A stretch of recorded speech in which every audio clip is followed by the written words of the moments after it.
अस्सलाम वालेकुम नाज़रीन, इदारे न्यूज़ की जानिब से मैं हूँ माहा खान। जैसे कि आप सब लोग जानते हैं, हम आपको डेली हर तरह की ख़बरों से अपडेट रखते हैं। तो आज हम आपके लिए लेकर आए हैं जी इंटरटेनमेंट की न्यूज़। और इंटरटेनमेंट की न्यूज़ में हम आपको बताएंगे एक ऐसी मौसीकार के बारे में जो कि इंतहाई खूबसूरत पर्सनैलिटी होने के साथ साथ इंतहाई खूबसूरत लक भी लेकर पैदा हुई। जी हाँ, तो हम बात कर रहे हैं एक इंडियन एक्ट्रेस नेहा कक्कड़ के बारे में। जैसे कि आप सब लोगों को पता है, उन्होंने अपने इंतहाई कम वक्त में एक बहुत आला मकाम हासिल कर लिया है।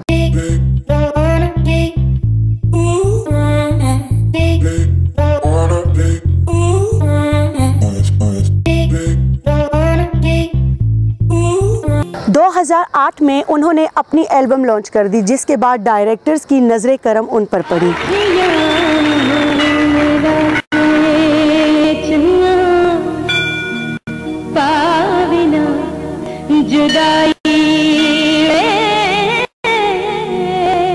नेहा कक्कड़ वो बच्ची जो कि 2005 में अपने इंडियन आइडल के शो से हार चुकी थी, उसी को 2018 में उस इंडियन आइडल का जज बनते हुए देखा गया। एक ऐसी बच्ची जो कि हार कर भी अपनी हार कबूल नहीं कर पाई और उसने अपनी मेहनत को जारी रखा। और 2018 में नेहा कक्कड़ जो कि 2005 में रिफ्यूज़ हो चुकी थी कि वो सिंगिंग नहीं कर सकती, वो 2018 में इंडियन आइडल में बैठकर इस बात के लिए उनको बिठाया गया था कि उनको सही पता है कि म्यूज़िक किस तरह से गाया जाता है और किस तरह से म्यूज़िक किया जाता है। एज अ जज वो वहाँ पे थी। इनफैक्ट हम सबका स्ट्रगल एक साथ, वो तो ऐसा है कि अगर कभी बताने जाएंगे तो मेरे को खुद ही रोना आ जाएगा।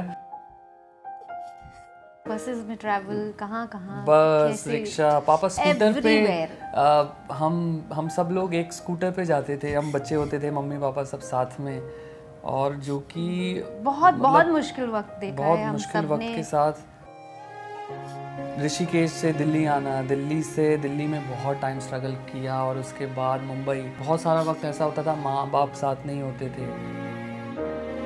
नेहा ने बहुत मेहनत की है और आज उस मेहनत का फल है कि जो सारेगामापा इतने बड़े शो की जज है।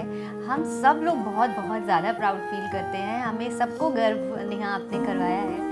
एक तो ये थी जी नेहा कक्कड़ की ज़िंदगी के बारे में कुछ ऐसी बातें जो हमने आपको बताई, जो शायद आपको पहले से भी पता हो, लेकिन हमने एक डिफरेंट तरीके से उनको ज़रा डिटेल में बताया।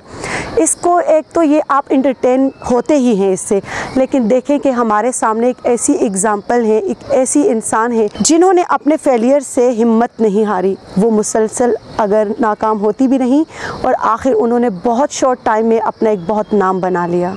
मज़ीद इस तरह की इंटरटेनमेंट की वीडियोस देखने के लिए हमारा चैनल सब्सक्राइब करना मत भूलिए। Stay tuned.